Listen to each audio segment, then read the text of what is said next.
Um bom dia para todo mundo, e estamos nesse tempo tão importante, o tempo do Advento. Estamos nos primeiros dias, nesta primeira semana do Advento, e queremos pedir ao Senhor, sobretudo, a graça de uma boa preparação não só dos nossos ambientes externos, que nos recordam a proximidade do Natal, mas, sobretudo, a preparação do nosso coração, da nossa mente, da nossa dimensão mais profunda, onde o Senhor quer ser acolhido, porque se o acolhermos ali, então certamente Ele nos ajuda a fazer o caminho de uma verdadeira preparação e também de uma busca sempre mais de uma conversão, da mudança de vida.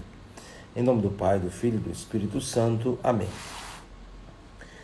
Sede propício, ó Deus, às nossas súplicas e auxiliai-nos em nossa tribulação. Consolados pela vinda do vosso Filho, sejamos purificados da antiga culpa. Por nosso Senhor Jesus Cristo, vosso Filho, na unidade do Espírito Santo. Amém.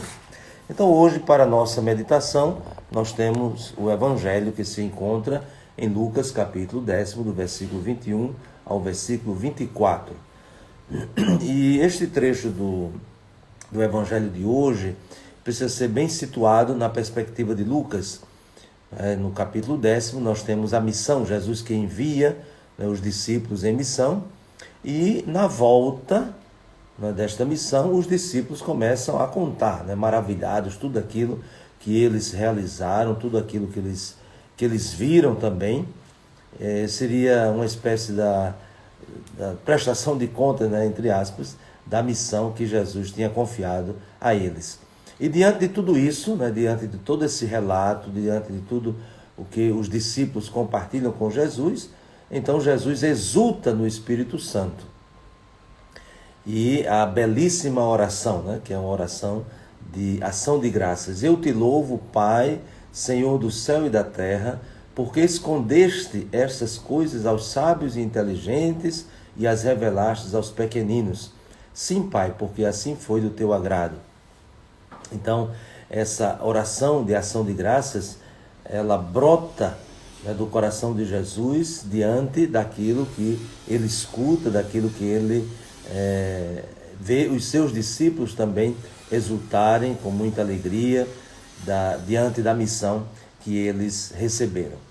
Por isso, a perspectiva de Lucas, se a gente observar desde o início do Evangelho, com os belíssimos cânticos, o cântico de Maria, a minha alma engrandece o Senhor, porque Ele realizou grandes coisas, olhou para a pequenez da sua serva, e assim por diante, como nós conhecemos.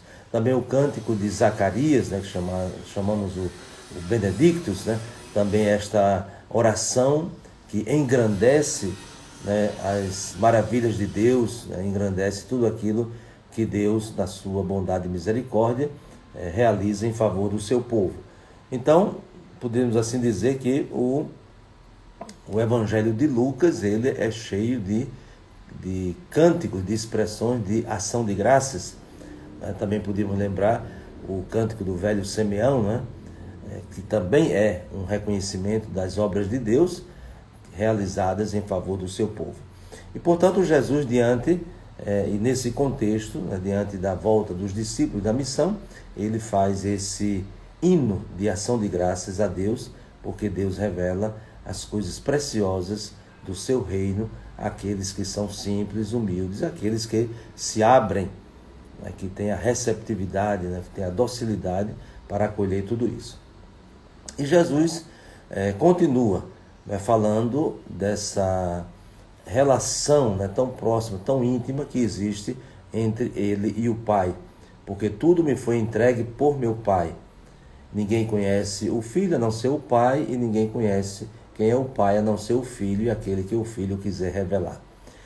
E aí nós temos a grande proclamação de Jesus como Filho de Deus, mas também como aquele que revela quem é o Pai. Interessante que a revelação de Jesus, nós poderíamos dizer, Jesus sendo Deus feito homem, é uma revelação com dois grandes núcleos. Jesus revela quem é Deus, porque Ele é Deus, e sobretudo revela Deus amor, Deus misericordioso, o Deus que visita o seu povo, sobretudo na perspectiva de Lucas, mas também Jesus revela quem é o ser humano. Então vejam que a encarnação é um ponto-chave, né, de toda a história e de toda a criação, porque Jesus, né, o Verbo que se fez carne, o Deus que se fez homem, então ali uniu, né, de modo perfeito a humanidade e a divindade.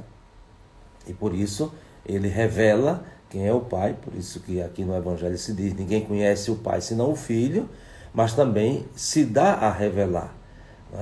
Jesus se revela, como Deus, para que aqueles que acreditam nele, que o amam, de fato alcancem a salvação. E diante de todas essas expressões de alegria, de ação de graças, né, de revelação, Jesus faz aquela grande constatação.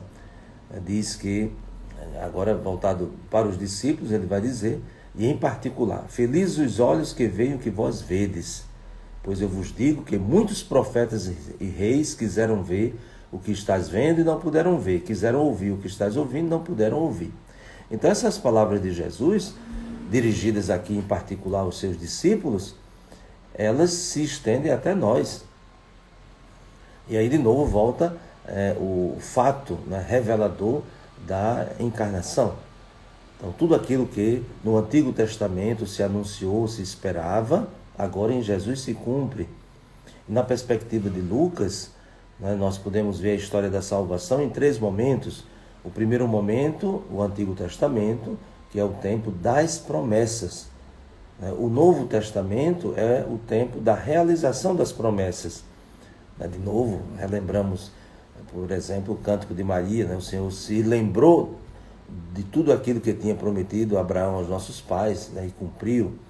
Então, o Novo Testamento, sobretudo o Evangelho de Lucas e os Atos dos Apóstolos, indicam justamente isso, que é a realização das promessas. E o nosso tempo, né, a partir de Pentecostes, é o tempo da igreja, é o tempo de testemunhar tudo isso, que Deus realizou as suas promessas. Então nós nos incluímos, ou somos incluídos, justamente nesses bem-aventurados. Os olhos que veem que vós vedes, né? Os ouvidos que ouvem aquilo que ouvis. Então nós somos, né, desse tempo.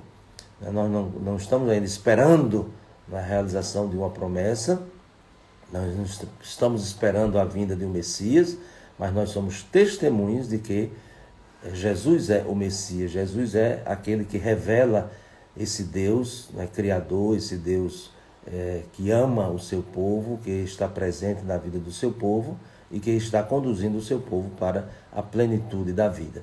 Então que esse tempo do Advento nos coloque nesta sintonia, nos ajude a perceber sempre mais, né, que nós somos bem-aventurados, que nós somos felizes, porque vemos o que tantos do Antigo Testamento gostariam de ver, ouvimos o que tantos do Antigo Testamento gostariam de ouvir.